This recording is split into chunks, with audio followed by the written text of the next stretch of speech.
이강혁 형제님의 성악 실력이 날마다 늘어나고 매번 은혜로운 찬양을 하도록 변화시켜 가시는 주님의 은혜를 감사합니다. 오늘부터 2부로 나눠서 예배하는데 이렇게 주여전을 가득 채우게 하셔서 감사합니다. 이렇게 주님께 마음을 드리고 믿음을 채워갈 때 변화되는 놀라운 역사가 일어날 것을 믿습니다. 오늘 말씀의 제목은 물을 포도주로 변화시키신 예수님입니다. 요절 말씀은 11절입니다. 다 같이 읽어보겠습니다. 시작.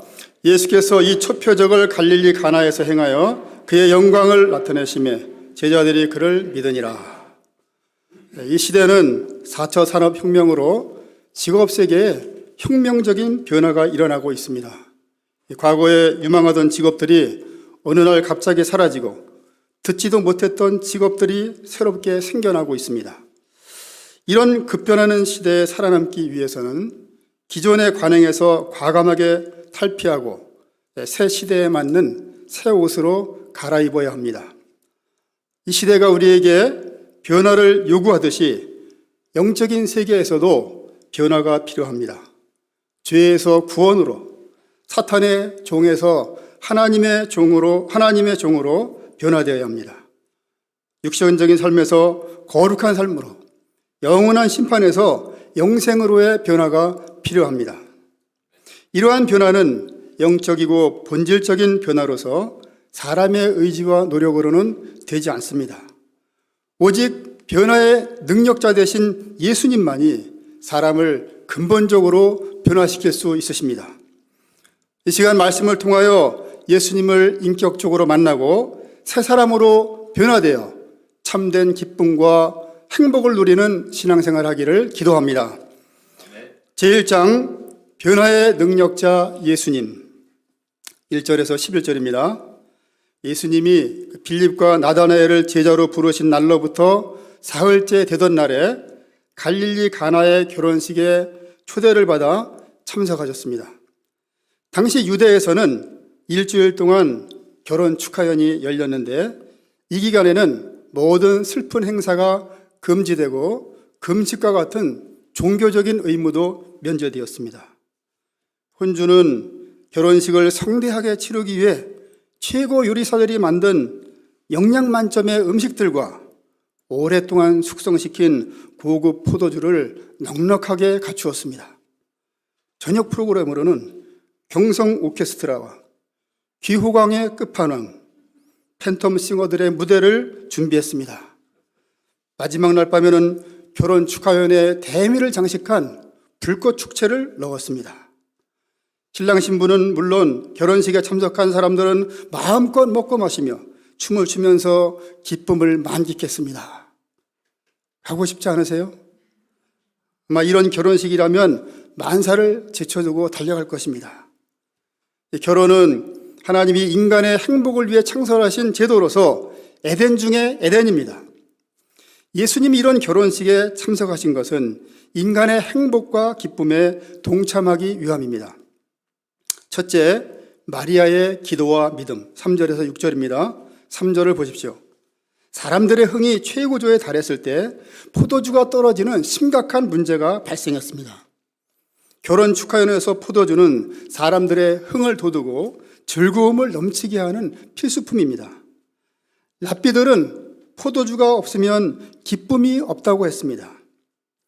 그런데 제자들이 공짜 술이라고 너무 많이 마셨는지 예상보다 일찍 포도주가 떨어졌습니다. 이로 인해 잔치 흥이 깨지고 신랑의 부모는 하객들로부터 인색하다며 비난을 받게 될 상황에 놓였습니다. 이런 위기 상황을 알아차린 사람은 예수님의 어머니 마리아였습니다. 마리아는 손님으로 대접받기보다 주인의식을 갖고 무엇이 부족한가를 살피며 섬기고자 했습니다. 이때 포도주가 떨어진 것을 발견한 것입니다. 보통 사람이라면 이런 심각한 문제를 신랑의 부모나 연회장에게 알립니다. 그런데 마리아는 예수님에게 들고 나가 저희에게 포도주가 없다 했습니다. 이런 시급한 문제는 오직 예수님만이 해결할 수 있으심을 믿었기 때문입니다. 마리아가 포도주가 없다는 사실을 예수님께 아뢰는 것, 이것이 바로 기도입니다. 나에게 부족한 것, 우리 모임에 부족한 것이 무엇입니까? 발견하셨나요? 그러면 기도하시기 바랍니다. 사람들은 어떤 문제가 발생하면 해결책을 제시하기보다 먼저 책임 소재를 따집니다. 결국 문제를 더 확대해서 복잡하게 하고 꼬이게 만듭니다. 원망, 불평, 판단하는 자세로는 문제를 해결할 수 없습니다. 무엇이 부족한 것이나 어려운 상황이 문제가 아닙니다. 기도하지 않는 것이 문제인 것입니다.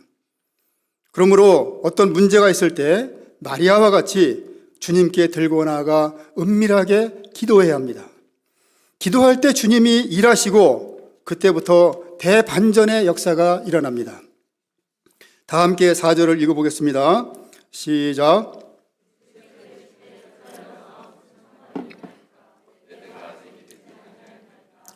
예수님은 어머니 마리아를 여자여 라고 부르셨습니다. 무례한 말처럼 들리지만 원어로는 왕이 왕후를 부를 때 쓰는 존칭어라고 합니다. 지금까지 예수님과 마리아의 관계는 혈육으로 맺어진 모자 관계였습니다. 이제는 공생애를 시작하시면서 마리아의 아들이 아닌 하나님의 아들로서 사역을 감당하신 것을 공적으로 선언하신 것입니다. 나와 무슨 상관이 있나이까? 내 때가 아직 이르지 아니하였나이다. 이 말씀은 얼핏 들으면 어머니의 요청을 거절하는 것처럼 들립니다. 그래서 아니 내가 너를 어떻게나 아는데 상관이 없다니 우리가 남이가? 하며 섭섭해할 수 있습니다. 예수님은 사람들의 요구대로 행동하지 않으십니다. 비록 어머니라도 메시아의 사역을 간섭할 수 없다는 것을 분명히 하셨습니다. 예수님은 내 때, 즉 하나님의 아들로서 영광을 나타내실 때 일하는 분이십니다. 요한복음 11장에서 예수님은 나사로가 병들어 죽게 되었다는 누이들의 전가를 받고 바로 가서 고쳐주지 않으셨습니다. 의도적으로 그 계시던 곳에 이틀을 더 유하셨습니다. 이로 인해 나사로는 죽었고 예수님은 누이들의 원망을 샀습니다. 하지만 예수님은 나사로가 죽은 지 나흘이나 지난 후에 무덤으로 가서 나사로를 살리셨습니다. 이로써 하나님의 영광을 드러내시고 예수님이 부활이요 생명의 주님이 되심을 믿게 하셨습니다. 5절을 보십시오. 마리아는 때가 되면 반드시 역사하실 것을 믿고 예수님이 일하실 수 있도록 환경을 예비했습니다. 하인들에게 가서 예수님이 무슨 말씀을 하시든지 그대로 순종하도록 준비시켰습니다. 어떤 사람은 자신이 원하는 때에 기도 응답을 받지 못하면 낙심하거나 불신에 빠져 다시는 기도하지 않겠다고 말합니다. 그러나 하나님은 우리의 기도를 외면하는 분이 아니십니다. 더군다나 기도를 들어줄 능력이 없는 분도 아니십니다. 하나님은 나의 인생 가운데 합력하여 선을 이루어 주시는 분으로서 때가 되면 나에게 가장 좋은 것을 주시는 분이십니다. 그러므로 우리는 무슨 일을 하든지 또한 양들이나 자녀들을 양육할 때도 조급해하지 말아야 합니다. 때를 기다리지 못하고 밀어붙이다가 역효과를 일으키기 쉽습니다. 어떤 형편 가운데서도 하나님을 절대적으로 신뢰하고 인내심을 갖고 하나님의 때를 기다려야 합니다. 그리고 마리아와 같이 때가 되면 하나님이 역사하실 것을 믿고 기도에 힘써야 합니다. 내가 믿음을 갖고 영적인 환경을 예비하면 하나님께서 일하기 시작하십니다. 둘째, 하인들의 순종, 7절에서 10절입니다. 7절을 보십시오. 예수님은 하인들에게 2-3통 드는 돌 항아리 6개 물을 채우라고 말씀하셨습니다. 이 항아리들은 유대인들이 외출했다가 돌아왔을 때 손발을 씻는 결례용 물을 담아두는 항아리입니다. 이 2-3통 들어가는 돌 항아리 한 개의 용량은 약 77리터에서 115리터에 해당하기 때문에 6개는 상당히 많은 양임을 알 수 있습니다. 사실 잔치집에서 하인들은 할 일이 제일 많고 바쁜 사람들입니다. 이웃 동네에 가서 포도주를 빌려오라고 하면 몰라도 포도주가 아닌 맹물을 채우라는 말씀에 순종하는 것은 쉬운 일이 아닙니다. 하지만 하인들은 자기 생각을 부인하고 예수님의 말씀에 순종해서 물을 채웠습니다. 그것도 적당히 채우지 않고 아기까지 채웠습니다. 이는 억지로 한 것이 아니라 자발적으로 100% 순종한 것임을 알 수 있습니다. 그런데 예수님은 이번에는 더 순종하기 힘든 말씀을 하셨습니다. 이제는 떠서 연회장에게 갖다 주라. 하인들의 입장에서 정말 이해할 수 없는 말씀입니다. 결례형 물을 떠서 연회장에게 갖다 주었다가는 심하게 책망받을 것이 뻔합니다. 하지만 하인들은 위험과 희생을 감수하면서 예수님의 말씀에 순종하여 연회장에게 갖다 주었습니다. 이때 어떤 일이 일어났습니까? 다 함께 9절과 10절을 읽어보겠습니다. 시작.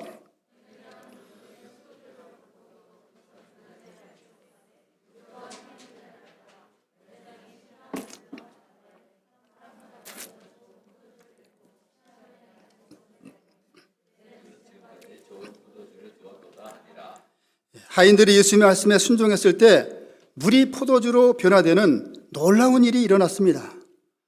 보통 좋은 포도주를 먼저 주고 사람들이 술에 취한 후에는 물을 많이 탄 질이 떨어진 포도주를 내놓습니다. 사실 술에 취하면 비싼 술에 물을 타도 모릅니다. 세계에서 가장 비싼 포도주는 로만의 콩티라는 레드와인인데 2018년 기준으로 한 병에 약 6억 3,200만 원입니다. 야쿠르트 한 병 정도의 그 와인 한 잔에 3,200만 원 정도 하는 거죠. 예수님이 만드신 천국산 포도주는 이 포도주와는 비교할 수 없을 정도로 훨씬 맛이 좋았습니다. 연회장은 하인들이 건네준 이 포도주를 맛보고 술이 확 깼습니다.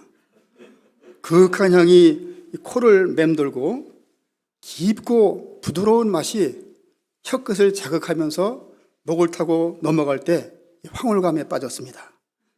예수님은 이런 포도주를 돌 항아리 6개에 가득 채워주셨습니다. 이로 인해 잔치의 흥은 더해지고 사람들의 기쁨은 배가 되었습니다. 그런데 연회장이나 신랑은 포도주 맛의 근원을 몰랐고 물 떠온 하인들은 알았습니다. 이 두 그룹의 차이가 무엇일까요? 포도주의 출처, 기쁨의 근원은 하인들과 같이 말씀에 순종한 사람들만이 알 수 있습니다. 사람들이 맛본 포도주 맛은 결혼식장을 떠나면 사라져버립니다. 하지만 예수님의 말씀을 믿고 순종한 하인들은 예수님의 놀라운 능력을 체험한 그 감격을 영원히 잊지 못할 것입니다. 나는 연회장과 같은 사람입니까? 아니면 하인과 같은 사람입니까? 연회장과 같은 사람은 교회에 와서 사람들을 만나 이야기하고 찬양이나 예배의 분위기에 취하여 잠시 기뻐합니다. 이런 사람들은 회개와 믿음과 순종이 없어 교회 밖을 나가면 세상사에 휘말려 곧 기쁨을 잃어버리고 육체의 본성을 쫓아 살아갑니다. 그러다가 다시 주일에 교회에 와서 일시적인 기쁨을 누리는 일을 반복합니다. 반면 하인과 같은 사람은 말씀을 믿고 순종하는 생활을 하기 때문에 예수님의 은혜와 능력과 사랑을 깊이 체험하고 지속적인 감격과 기쁨을 누리게 되는 것입니다. 연회장은 알지 못하되 물떠온 하인들은 알더라. 우리가 예수님이 어떤 분이신가를 체험적으로 알기 위해서는 하인의 순종을 배워야 합니다. 사람들에게 일을 시켜보면 3가지 부류로 나타납니다. 첫째는 적당히 대충 순종하는 사람입니다. 이런 사람은 그저 그런 열매를 맺습니다. 둘째는 순종하는 척 하다가 안 하는 사람으로 아무런 열매를 맺지 못합니다. 셋째는 악귀까지 채우는 순종의 사람입니다. 이런 사람은 1개를 시켰는데 2개, 3개를 합니다. 이런 사람이 하나님의 능력을 체험하고 하나님이 기뻐하시는 열매를 맺습니다. 악귀까지 차고 넘치는 복을 받습니다. 이 부패한 인간의 마음에는 아담의 불순종과 가인의 반발심에 피가 흐르고 있기 때문에 순종보다는 이 불순종을 잘합니다. 아무런 불평도 없이 순종하면 왠지 좀 어리숙한 사람처럼 생각되고 자존심이 상합니다. 그래서 말씀에 순종하라고 하면 이런저런 이유를 달면서 못하겠다고 반발부터 합니다. 이런 사람은 이성의 한계에 갇혀 믿음의 능력을 체험하지 못하고 예수님을 배울 수도 없습니다. 하지만 말씀을 믿고 순종할 때 악한 본성이 변화되어 하나님께 쓰임받는 복된 인생을 살게 되는 것입니다. 그래서 하나님은 사람을 부르신 후 훈련을 통해서 연단하시고 순종의 사람으로 빚으신 후에 사용하시는 것입니다. 아브라함의 인생이 그랬고 모세의 인생이 그랬고 다윗의 인생이 그랬습니다. 믿음의 순종을 통해서 살아계신 하나님을 만날 수 있는 것입니다. 앤드류 머레이는 그리스도인이 되었을 때 처음 입학하는 학교가 바로 하나님의 순종의 학교이다 라고 말했습니다. 어느 날 성 프랜시스에게 청년 2명이 찾아와서 제자가 되고 싶으니 수도원에 들어가게 해달라고 했습니다. 프랜시스는 그들에게 배추를 주면서 뿌리는 하늘로 향하게 하고 배춧잎은 땅속에 심으라고 한 후 자리를 비웠습니다. 아니, 배추는 뿌리를 땅에 심어야 자라는데 이 얼마나 황당한 일입니까? 여러분이라면 어떻게 심으시겠습니까? 두 청년은 그때부터 갈등하기 시작했습니다. 한 청년은 이해가 안 되었지만 프랜시스의 말대로 배추의 잎사귀를 거꾸로 땅속에 심었습니다. 하지만 한 청년은 프랜시스가 믿음과 인격은 훌륭하지만 농사에 대해서는 잘 모르는가 보다 이렇게 생각하고 뿌리를 어떻게 했습니까? 그 사람은 흙 속에 심었습니다. 나중에 프랜시스가 와서 배추를 거꾸로 심은 청년은 받아주었습니다. 다른 청년은 예수님의 제자가 되기에는 합당하지 않다며 돌려보냈습니다. 농사법대로 뿌리를 흙 속에 심은 청년은 합리적이고 똑똑해 보이지만 이성과 자신의 생각이나 또 경험과 이렇게 다르면 언제든지 하나님의 말씀에 불순종할 수 있습니다. 이 순종은 머리로 이해된다고 할 수 있는 것이 아닙니다. 상식과 경험에 기초한 합리적인 생각을 부인하고 몸으로 순종하는 훈련을 통해서 배울 수 있는 것입니다. 히브리서 5장 8절 9절에서 예수님은 하나님의 아들이셨으나 몸소 여러 가지 고난을 통해 순종을 배워서 완전하게 되셨다고 말씀하고 있습니다. 우리가 실제 생활에서 순종을 배움으로 영적인 비밀을 깨닫고 하나님이 쓰실 만한 믿음의 사람들로 성장하기를 기도합니다. 다 함께 11절을 읽어보겠습니다. 시작. 예수께서 이 첫 표적을 갈릴리 가나에서 행하여 그의 영광을 나타내심에 제자들이 그를 믿으니라. 여기서 첫 표적이란 가장 먼저 행하신 표적으로서 예수님이 어떤 분이신가를 가장 근본적으로 보여주는 표적입니다. 예수님은 결례의 물을 포도주로 변화시키는 첫 번째 표적을 통해 그의 영광을 나타내셨습니다. 그의 영광이란 예수님의 신적인 정체와 본질을 나타내는 영광이란 뜻입니다. 그것은 하나님의 독생자의 영광이요 은혜와 진리가 충만한 영광입니다. 제자들은 이 표적을 통해 예수님이 바로 하나님의 아들 그리스도이심을 믿었습니다. 물을 포도주로 변화시킨 예수님을 통해 두 가지를 배울 수 있습니다. 첫째, 예수님은 참된 행복과 기쁨을 주시는 분이십니다. 어떤 분이시라고요? 참된 행복과 기쁨을 주시는 분이십니다. 이 사람들은 누구나 행복한 삶을 꿈꾸며 살아갑니다. 하지만 진정으로 행복한 삶을 살아가는 사람은 그리 많지 않습니다.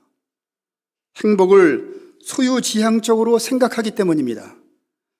남보다 재산이 많고 남보다 높은 자리에 올라가고 남보다 능력이 많아야 행복할 것으로 생각합니다.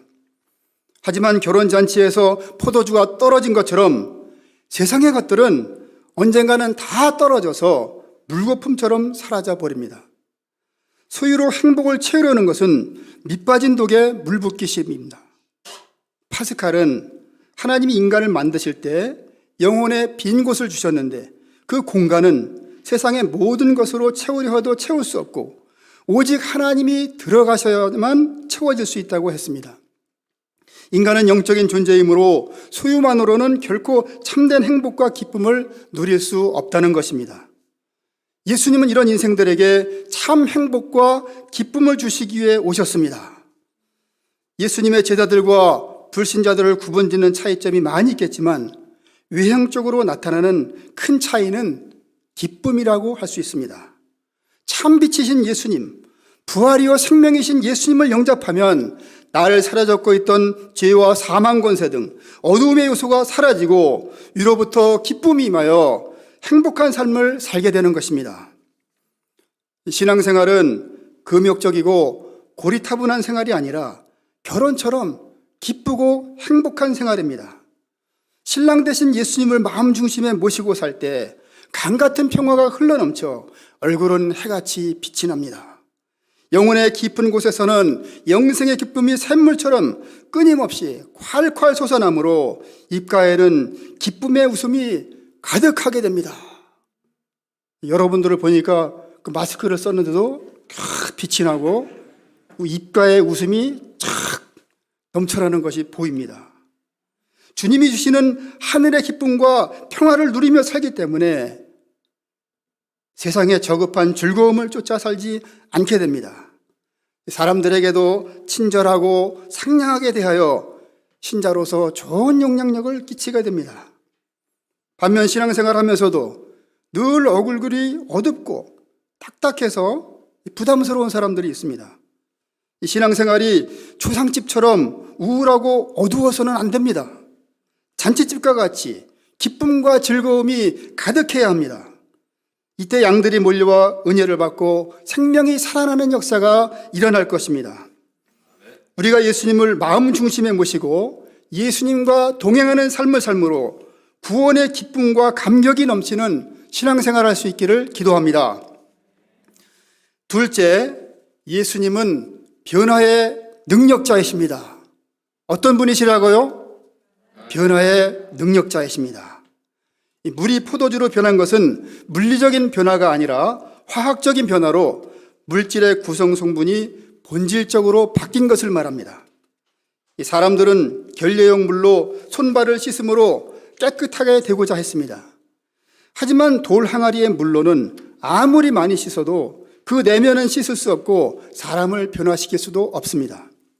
이 사람들은 자신들의 불만스러운 점을 바꿔보려고 많은 시도를 합니다. 성형미인이 되고자 의술의 힘을 빌려 여기저기 고쳐도 봅니다. 하지만 마음을 변화시키고 인생을 변화시킬 수는 없습니다. 세상의 제도나 교육도 사람을 근본적으로 변화시키지는 못합니다. 그러나 예수님은 어떤 사람이라도 변하여 새 사람 되게 하시는 능력의 주님이십니다. 이 예수님을 만나는 사람은 물과 같은 인생에서 포도주와 같은 인생으로 놀랍게 변화됩니다. 고린도후서 5장 18절은 말씀합니다. 그런즉 누구든지 그리스도 예수 안에 있으면 새로운 피조물이라. 이전 것은 지나갔으니 보라 새 것이 되었도다. 예수님은 있으나 마나한 사람을 반드시 있어야 하는 필요한 사람으로 변화시켜 주십니다. 어떤 사람은 좀처럼 변하지 않는 자신의 모습에 절명하고 그냥 운명이라고 생각하고 살아갑니다. 어떤 사람은 절대로 변하지 않는다는 그 이상한 믿음을 가진 사람도 있습니다. 이는 예수님이 어떤 무엇인지 잘 모르기 때문입니다. 이 성경에는 예수님을 만나고 변화된 사람이 수없이 등장합니다. 참된 경배의 대상을 만나지 못해 영적인 목마름으로 방황하던 사마리아 여인이 영생지를 주시는 예수님을 만나 생명력을 넘치는 전도인의 삶을 사는 자로 변화되었습니다. 38년 동안 무기력하게 누워있던 사람이 예수님의 말씀을 듣고 일어나 걷는 자립적인 존재로 변화되었습니다. 갈릴리 바다에서 고기를 잡다가 사라질 어부들이 예수님을 만나서 세상을 변화시키는 위대한 사도들로 변화되었습니다. 교회를 잔머리하라고 다메섹에게까지 가서 성도들을 결박하려던 핍박자요, 하나님을 대적하며 살기 등등했던 바울이 복음 전파 사명에 생명을 바치고 그리스도의 고난에 참여하는 삶을 살았습니다. 그 외에도 기독교 역사 속에서 소망을 가질 수 없었던 사람들이 예수님을 만나고 완전히 변화되어 위대한 업적을 남긴 경우가 얼마나 많습니까? 이처럼 예수님 안에서는 누구든지 변화되어 새로운 인생을 살 수 있습니다. 예수님은 절망을 희망으로, 불평을 감사로, 미움을 사랑으로 변화시켜 주십니다. 불순종의 사람을 순종의 사람으로, 세속적이고 육신적인 사람을 영적이고 경건한 사람으로, 이기적인 사람이 남을 사랑하고 섬기는 자로, 교만한 자를 겸손한 자로 변화시켜 주십니다. 그러므로 좀처럼 변하지 않는 자신에 대해서, 양들에 대해서, 그리고 자녀에 대해서 절망하거나 포기하면 안 됩니다. 예수님을 만나면 누구나 변화되는 놀라운 역사가 일어나기 때문입니다. 예수님 안에 사랑을 변화시키는 능력과 생명이 있습니다. 예수님만이 우리가 믿고 의지할 대상이요 참된 희망이 되십니다. 우리가 요한복음 말씀을 공부하면서 변화의 능력자 되신 예수님을 인격적으로 깊이 만나고 새로운 피조물로 거듭나는 변화의 역사가 일어나기를 기도합니다. 제2장 성전을 정화하신 예수님, 12절에서 25절입니다. 12절과 13절을 보십시오. 결혼식이 끝난 후 예수님은 가버나움으로 가셨다가 유월절이 가까워오자 예루살렘으로 올라가셨습니다. 율법에 의하면 유대 성인 남자들은 3대 명절인 유월절과 오솔절과 초막절을 지키기 위해 1년에 3번 예루살렘 성전에 가서 하나님께 자신을 보여야 했기 때문입니다. 예수님은 성전 안에서 소와 양과 비둘기 파는 사람들과 돈 바꾸는 사람들이 앉아있는 것을 보셨습니다. 이곳은 성전 바깥쪽에 있는 이방인의 뜰로서 하나님을 믿지만 아직 할례를 받지 않은 하나님을 경외하는 이방인들이 들어갈 수 있는 곳입니다. 종교 지도자들은 장사꾼과 결탁하여 이것을 장사하는 곳으로 만들어 착복했습니다. 먼 곳에서 온 경건한 이방인들이 예배해야 할 곳을 장사하는 사람들과 짐승들이 점령해 버렸습니다. 다 함께 15절과 16절을 읽어보겠습니다. 시작.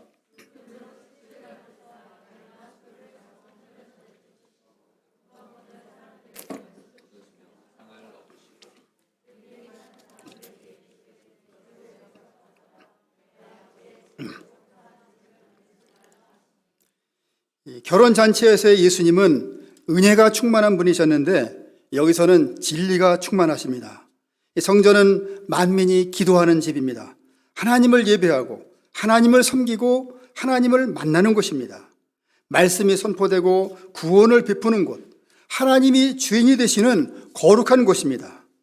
그런데 이런 본질적인 것들은 사라지고 형식적인 제사만 드렸습니다. 내면이 부패하여 성전의 기능과 역할을 상실했습니다.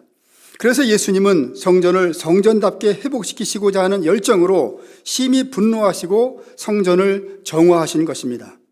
그러자 유대인들은 예수님이 무슨 권세로 그런 일을 하는지 표적을 보이라고 요구했습니다. 이에 예수님은 이 성전을 헐면 사흘 동안에 일으키겠다고 말씀하셨습니다.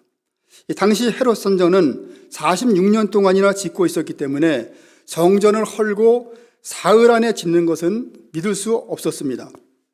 그들은 예수님이 말씀하신 성전을 문자 그대로 예루살렘 성전으로 생각했습니다. 그러나 예수님이 말씀하신 성전은 건물이 아니라 자신의 몸을 가리킵니다. 성전을 헐라고 하신 것은 예수님이 십자가에 달려 못 박혀 죽으실 것을 의미합니다. 사흘 동안에 일으키리라는 말씀은 사흘 만에 부활하실 것을 의미합니다. 예수님은 십자가에 죽으시고 사흘 만에 부활하심으로써 친히 성전이 되신 것입니다.